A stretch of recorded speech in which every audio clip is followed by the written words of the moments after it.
మీ business ఏదైనా మీ ఊర్లో promotion చేయాలంటే అది సుమన్ టీవీతోనే సాధ్యం. ఇప్పుడే సంప్రదించండి. ఏ నెల తీసుకుంటున్నారు? ఈ కార్డు కూడా మీరు ఎవరికి రూపాయి కూడా ఇవ్వద్దు. ఎందుకంటే ఒక్కొక్క కార్డుకి 30 రూపాయలు ఖర్చు అవుతుంది తయారు చేయడానికి. చంద్రబాబు గారు ఏమంటే కొంతమంది చెప్పారు 30 రూపాయలు తీసుకుందామంటే వద్దు, పైసా తీసుకోవద్దు, అందరికీ కార్డు ఫ్రీగా ఇచ్చామని చెప్పారు. అంటే ఎవరైనా మీ దగ్గరికి వచ్చి కార్డుకి డబ్బులు ఇవ్వండి అంటే మాత్రం ఇవ్వద్దు. ఫ్రీగా ఇస్తాను ఎందుకు ఇవ్వాలి అడగాలి మొక్క. అంటే అది ఇవన్నీ కూడా మీకు చెప్పాలని చేస్తారు. ఇనాగ్రేషన్ ముహూర్తం చేస్తుంది ఇవాళ. రేపు నుంచి కార్యక్రమాల్లో మరి మండల నాయకులు, ఆ గ్రామంలో ఉన్న నాయకుల దగ్గరుండి అందరికీ కార్డులు అందేలా చూడాలని చెప్పి నాయకులందరినీ కోరుకున్నాను. దయించి 2 రోజులు స్పేర్ చేయండి అయ్యా. మీకు సంతోషంగా ఉంది. అధికారికి, ప్రభుత్వానికి ధన్యవాదాలు తెలుపుకుంటున్నాను. ఒక విషయం చెప్పాలా, అది 2 నిమిషాలు మాట్లాడతాను. తెలుగుదేశం ప్రభుత్వం ఎప్పుడు వచ్చినా సరే ఎక్కువ మంది శాతం మహిళల కోసం ఆలోచించే పార్టీ ప్రభుత్వం ఉందంటే తెలుగుదేశం ప్రభుత్వం. నేను గంటాబాబు చెప్తాను, నేనేం పార్టీ మనిషి కాబట్టి అయ్యని పోతే పొగుడుతున్నారు అనుకోకూడదు. కారణాలు ఉన్నాయి. ఏ కారణం లేక నేను మాట్లాడను. ఎందుకు చెప్తానంటే నేను కాంగ్రెస్ పార్టీని చూశాను, కమ్యూనిస్ట్ పార్టీని చూశాను, బీజేపీ పార్టీని చూశాను, తెలుగుదేశం పార్టీని చూశాను, వైఎస్ఆర్ పార్టీని చూశాను, అన్ని చూశాను నేను. కానీ ఎన్టీ రామారావు గారు పార్టీ పెట్టిన నుంచి ఎక్కువ శాతం ఆలోచించింది మహిళల కోసం. చెప్తే నా వివరాలు కూడా చెప్తాను. నేనే చెప్పాల్సిన అవసరం ఉంది. ఎన్టీ రామారావు గారు మీ అందరికి చాలా తెలుసు, మళ్ళీ గుర్తు చేయాల. మనుషులకి మరుపు ఎక్కువ. నిన్న జరిగింది ఇవాళ మర్చిపోతాం. అన్ని పాత్రలు అతనేసాడు. పూర్వం విలేజ్లో పల్లెటూరు పార్పూర్ పనులకి రాముడు ఎవరన్నా తెలుసా అంటే ఎన్టీ రాముడు పవన్ కూర్చోడు. రాముడిలా గుర్తుకోడు. కృష్ణుడు అయితే కృష్ణుడిలాగా ఉండేవాడు. భీముడు అయితే భీముడిలాగా ఉండేవాడు. దుర్యోధనుడు అయితే దుర్యోధనులాగా ఉండేవాడు. భగవంతుడి స్వరూపం ఆ విగ్రహం అక్కడికి ఇచ్చారు. అతని ఆలోచనలు కూడా అనుకుంటే అమ్మా. ఒక రోజు మేము అందరూ, నేను అప్పుడు ఫస్ట్ టైం కూడా నేను ఎమ్మెల్యేగా ఉన్నాను అతని దగ్గర. 83లో ఎమ్మెల్యే నేను. అందరినీ కూర్చోటి అడుకోరు ఏం చేద్దాం అలాగని. అతని ఆలోచనలు రాజకీయ నాయకుడు కాదు. పుట్టుకుని నేనైతే మా తాతగారు ఎమ్మెల్యే నేను వచ్చి ఆలోచించాను.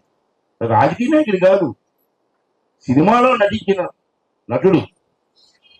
రాజకీయాలు అంటే ఏమి తెలియదు అతనికి. అయినా సరే అతను ఆలోచనలు వస్తే ఎవరికి రావాలని ఆలోచన ఇచ్చేది. మొట్టమొదటి రోజు సమావేశం పెట్టి మాకు ఎమ్మెల్యే ఒక కృష్ణేశ్వరం పాపం తండ్రి ఆస్తిలో మగవాడికి వాటా ఉంటుంది, ఆడవాళ్ళకి వాటా ఇవ్వడం అడిగారు మమ్మల్ని. ఇప్పుడు అప్పుడు అయితే కదా ఆడపిల్లలు అంటూ పెళ్లి చేసి పంపించేవాళ్ళు. మనం ఆస్తి ఏమో కొడుకు ఆస్తి తండ్రి అంతే కదా. ఎన్టీ రామారావు గారు చూసి అప్పుడు భారతదేశం మొత్తం ఆ ఆలోచన అనుభవించింది. తండ్రికి కూతురు సమానం, కొడుకు సమానం కదా అన్న ఆలోచన. రెండోది, పూర్వం మీ అందరికీ తెలుసు రాజకీయాల్లో ఆడవాళ్ళు వచ్చేవారు కాదు, అన్ని పదవులు మగవాళ్ళు చేసేవారు. ఒక రోజు ఏమన్నాడంటే ఆడవాళ్ళు రాజకీయాలకు దిగురాటని అడిగారు. అందులో మహిళలకి ప్రత్యేకంగా రిజర్వేషన్లు ఇచ్చిన మొట్టమొదటి వ్యక్తి నందమూరి తారక రామారావు. అప్పుడు మగవాళ్ళు చాలా మంది కలిశారు, ఆ సీట్లో ఇంటికి పెడుతున్నారండి. మరి ఇవాళ ఆడవాళ్ళు ఎంపీటీసీలు గారు కానీ, వార్డు మెంబర్ గారు కానీ, పంచాయతీ కమిషనర్లు కానీ, ఎమ్మెల్యే కానీ అందరూ గెలుస్తున్నారంటే వచ్చేది ఆ రాజకీయాలు వచ్చారంటే ఆ మహానుభావుడు పెట్టిన భిక్ష. మన ఆంధ్రప్రదేశ్ యాక్టర్లు వస్తుంది సార్. ఆనవాయితీ కాదు, గుడ్డ ఆనవాయితీగా మాట్లాడినాను. దాంట్లో ఉద్యోగాల్లో కూడా ఆడవాళ్ళకి ఇంత రిజర్వేషన్. 100 ఉద్యోగాలు ఉంటే 2 ఉద్యోగాలు ఆడవాళ్ళకి ఇచ్చామన్నాడు. ఆ యుద్ధంలో ఆడవాళ్ళు కూడా తుపాకు పడుకుంటారు. ఆ స్ఫూర్తి మొట్టమొదటి ఇచ్చింది ఎన్టీ రామారావు గారు. అందుకే ఇప్పుడు బతుకున్నా లేకపోయినా ఈ రోజు కూర్చున్నది కారణం అది. తర్వాత డ్వాక్రా గ్రూపులు, చంద్రబాబు నాయుడు గారు వచ్చిన తర్వాత డ్వాక్రా గ్రూపులు లేకపోతే డ్వాక్రా గ్రూపులు మొట్టమొదటిసారిగా భారతదేశంలో ఆంధ్ర రాష్ట్రాలు పెట్టాము. మనల్ని చూసి అన్ని రాష్ట్రాలు పెట్టారు. అందరికీ నమస్కారం పెట్టడానికి వెళ్ళాను సార్. మీ దయ వల్ల చిన్న వయసు, అప్పుడు నాకు 25 సంవత్సరాలు, చిన్న వయసులో ఎమ్మెల్యే అయిపోయారు. మీ దయ వల్ల ఈ వయసులో ఎమ్మెల్యే అయిపోయారంటే తమ్ముడు గారు అని ఉన్నాను. అతను పెద్ద వయసు, 60 సంవత్సరాల వయసు, నాకేమో 25. నేను అన్నాను ఎటకారం చేస్తారు అన్నగారని. అటకారం ఏంటి అన్నాడు. మరి మీరు నన్ను గారు తమ్ముడు అంటే బాగుంది. గారు ఏంటంటే సంస్కారం బ్రదర్ అని. కాకినాడ పోయి చదువుకున్నాను. నాలా ఎంతమంది వెళ్ళగలరు సార్ కాకినాడ అని కచ్చిపాడు డిగ్రీ కాలేజ్ ఇవ్వమంటే 24 గంటలు ఆడించింది కాలేజ్. 24 గంటలు ఆనవాడు ఏది కలగలేదు. అసలు అదే కాదు మన కచ్చిపాడు ఎడ్యుకేషన్ కదా ఎగ్జామ్. అందుకే అతని ప్రాణం. ఎవరికి చెప్పిన అతన్ని అలా నమ్ముకొని ఎదుర్కొంటారంటే డిగ్రీ కాలేజ్, పాలిటిక్ కాలేజ్, కచ్చిపాడు పాలిటిక్ కాలేజ్ అభిచ్చింది. అలాగే ITI college అభిచ్చింది.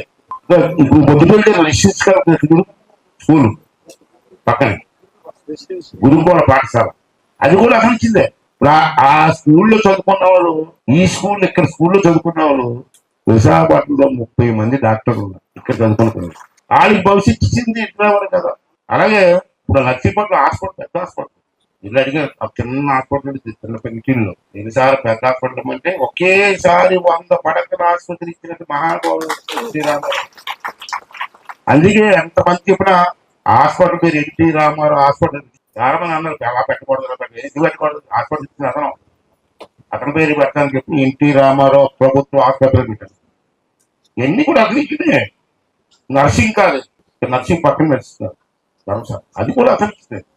మాట్లాడబాలు engineering college, private college అవ్వచ్చు, దానికి పర్మిషన్ ఇచ్చింది చంద్రబాబు నాయుడు గారు. అన్ని కూడా చదువు కానీ ఇటువంటి అనేది కూడా ఆలోచించింది పార్టీ, తెలుగుదేశం పార్టీ. అంతేకాదు ఇవన్నీ ఒకసారి గుర్తు చేసుకోవడం మర్చిపోతూ ఉంటాం. మాకైతే ఉంది. అందుకే అప్పుడప్పుడు ఏ సమయం వచ్చినా అతని గురించి మాట్లాడుతూ ఉంటాను నేను.